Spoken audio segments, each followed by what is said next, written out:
Good evening and welcome to the Tucker Carlson Network live. Well, that was quite an experience watching that. You know, you think of Joe Biden as a doddering old man, a guy who can't remember when his son died or when he served as vice president. And of course, that's exactly who he is, and it's on display every day. But Joe Biden is also a cruel and vicious demagogue, a man who has no problem at all denouncing his fellow Americans or putting his political opponents in prison as he has done. And that was all on display tonight. That was possibly the darkest, most un-American speech ever given by an American president. In fact, it wasn't a speech. It was a rant, entirely lacking in decency or generosity to his fellow Americans. In Joe Biden's very first sentence, he compared Donald Trump to Adolf Hitler. He did not describe Trump as the other party's candidate, which he is, a political opponent in a country that's had peaceful elections for 250 years. No. According to Joe Biden, Donald Trump is Adolf Hitler. He is an existential threat to freedom and democracy. If he wins, you will die, and so will your country. That was the first sentence. But that was really the last time he mentioned the United States at all for paragraphs and paragraphs. Biden quickly explained that actually his top priority has nothing to do with America. His top priority is sending billions more to Ukraine. A foreign war in Eastern Europe, a war across the world that has nothing to do with the United States, that the United States is not obligated by any treaty to join. Of course, Ukraine is not a member of NATO. A war that can only hurt this country and already has hurt it in grave and permanent ways. The invasion of Ukraine is the most important thing to Joe Biden. Not ending the invasion of our own country by drug cartels, which control huge swaths of the southern United States at this point, not our degrading economy you experience every day, not our collapsing schools where kids can't read at all, not the 100,000 fentanyl deaths every year, not the declining life expectancy that is obvious if you look around, collapsing public health, an epidemic of suicide and murder, things that hurt Americans, ghost armies of drug addicts living on the streets, right outside the chamber where the speech was given tonight. None of that matters. Biden's top priority is aid for Ukraine. It was deranged. You watch this, you thought, this is insane. Does anyone in the room think it's insane? They must. Here's how the Republican Speaker of the House, Mike Johnson of Louisiana, newly elected, the man who leads Republicans, in fact, the top elected Republican in the United States of America. Here's how he responded as Joe Biden told the country that the invasion of Ukraine is his top priority. Watch this. Overseas, Putin of Russia is on the march, invading Ukraine and sowing chaos throughout Europe and beyond. If anybody in this room thinks Putin will stop at Ukraine, I assure you he will not.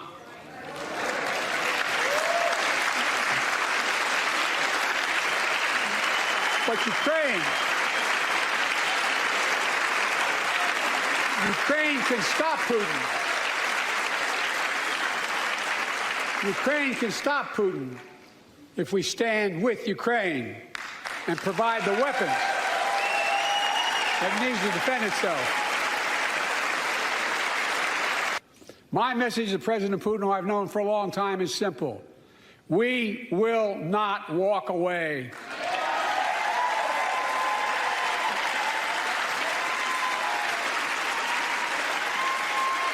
We will not bow down.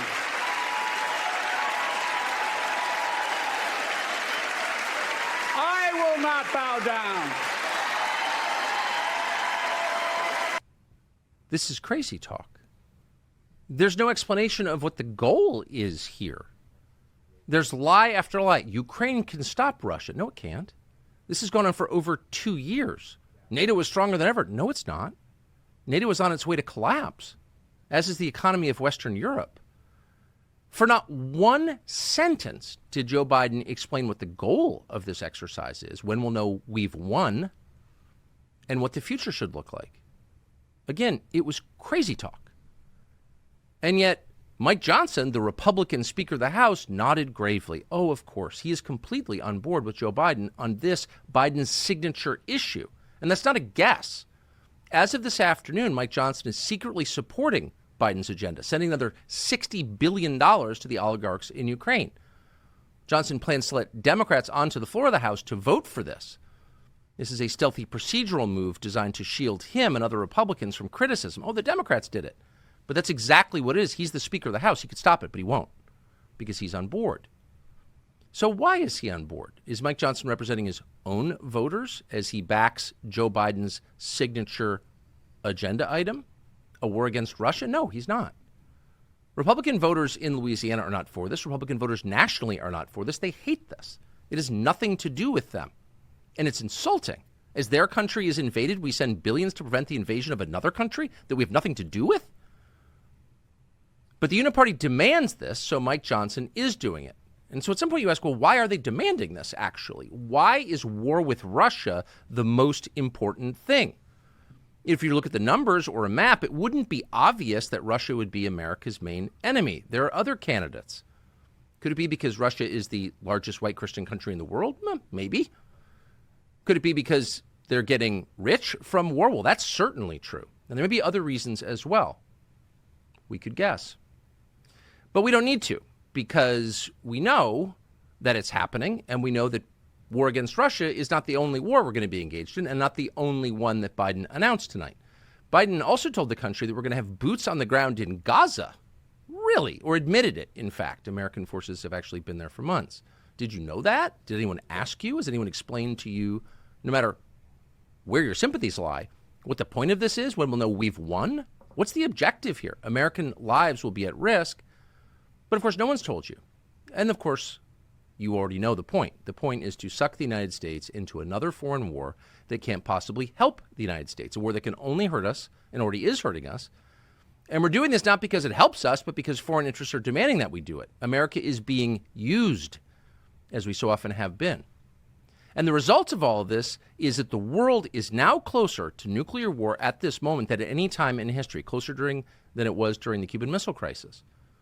We have no idea where this is going. You never do once people start to die, once wars begin. No PowerPoint can tell you, no speech to a joint session can tell you where this is going. It's dynamic. It's completely unpredictable.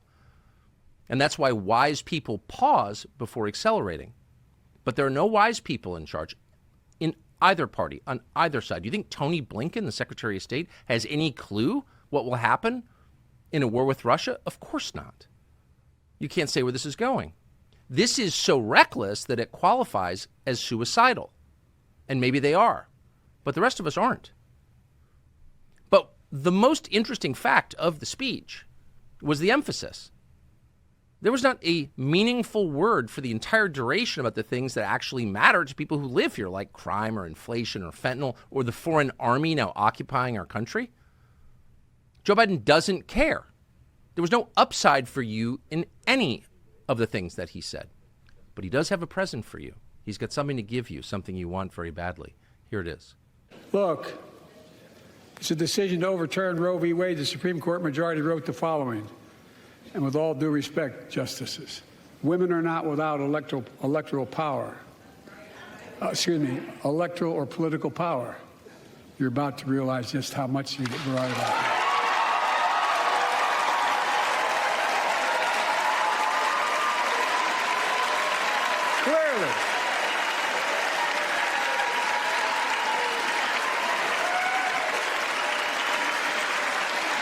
Clearly. Those bragging about overturning Roe v. Wade have no clue about the power of women. But they found out when reproductive freedom was on the ballot. We won in 2022 and 2020, and we'll win again in 2024. Oh, well, you can't have a safe, clean country or groceries you can afford or schools that will educate your children. But you can't have abortion. You can have a lot more abortion. How's about some more abortion for you? That'll make you happy and free. You can have all the abortions you want. But, of course, you already could have all the abortions you want. Abortion is one thing, maybe the one thing that's pretty easy to get in this country. Compare getting an abortion to getting an affordable new roof or a knee replacement. No, abortion is everywhere. It's very easy to get. And it's easy to get because the government wants it to be, of course, unlike an affordable new roof. But what's interesting is why. Of all the services government could guarantee, why abortion? At a time when fertility rates of actual Americans are below replacement, Biden and his party are encouraging Americans to have fewer children. Now, if you have a handheld calculator, do the math on that. That's the path to extinction. Why would they want that? You're the leader of a country. Why would you want your people to have fewer children? You should ponder that. But let's say you're too old to have an abortion. Let's say it doesn't actually apply to you, this wonderful freedom that will make you happy. What can you do to guarantee that you will have no descendants? Well, you can always castrate your children and end your lineage. No more grandchildren.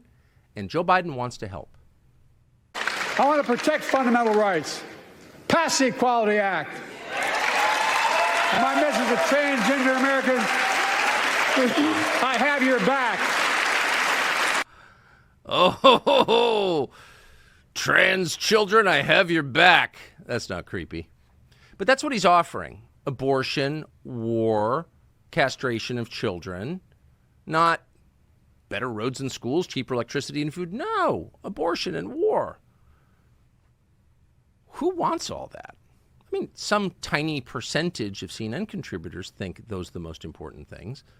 But most people would rather have cheaper electricity, cheaper food, better roads.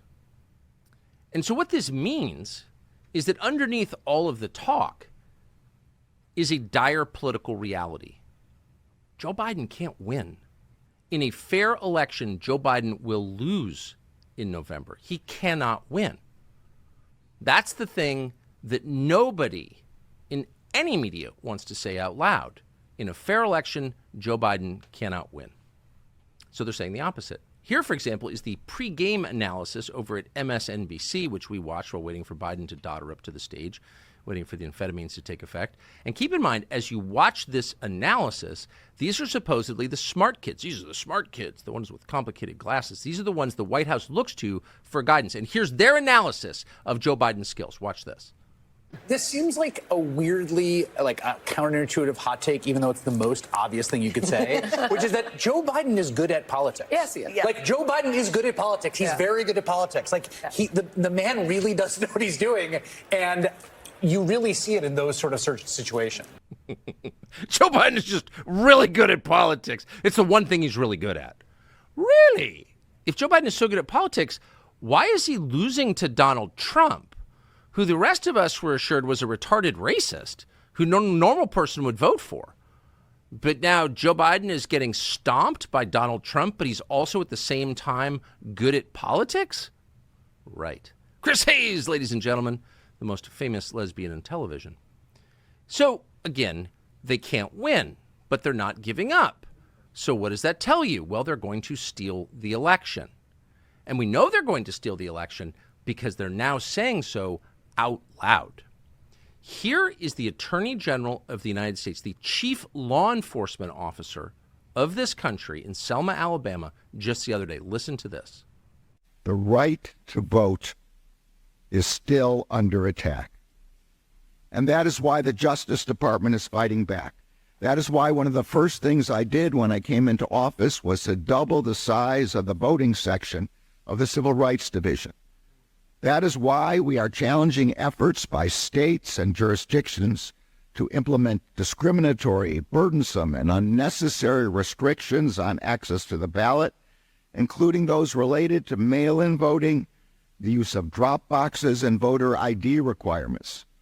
That is why we are working to block the adoption of discriminatory redistricting plans that dilute the vote of black voters and other voters of color. Did you catch that? Of course, you're a racist. That's always the takeaway. But consider the details of what the Attorney General of the United States just said. Mail-in balloting, drop boxes, voter ID requirements. The chief law enforcement officer of the United States government is telling you that it's immoral, in fact racist, in fact illegal, to ask people for their IDs when they vote to verify they are who they say they are. What is that? Well, no one ever talks about this, but the justification for it is that somehow people of color, black people, don't have state-issued IDs. Somehow they're living in a country where you can do virtually nothing without proving your identity with a government-issued ID without government-issued IDs. So they can't fly on planes, they can't have checking accounts, they can't have any interaction with the government, state, local, or federal. They can't stay in hotels. They can't have credit cards. Because someone without a state-issued ID can't do any of those things. But what's so interesting is these same people, very much including the Attorney General and the administration he serves, is working to eliminate cash, to make this a cashless society. Have you been to a stadium event recently? No cash accepted. You have to have a credit card. And in order to get a credit card, you need a state-issued ID. And somehow that's not racist, but it is racist to ask people to prove their identity when they choose the next president of the United States. So that doesn't make any sense at all. That's a lie. It's an easily provable lie. And anyone telling that lie is advocating for mass voter fraud, which the Attorney General is. There's no other way to read it. So you should know that. You live in a country where the Attorney General is abetting, in fact, calling for voter fraud. And that's the only chance they have to get their guy reelected.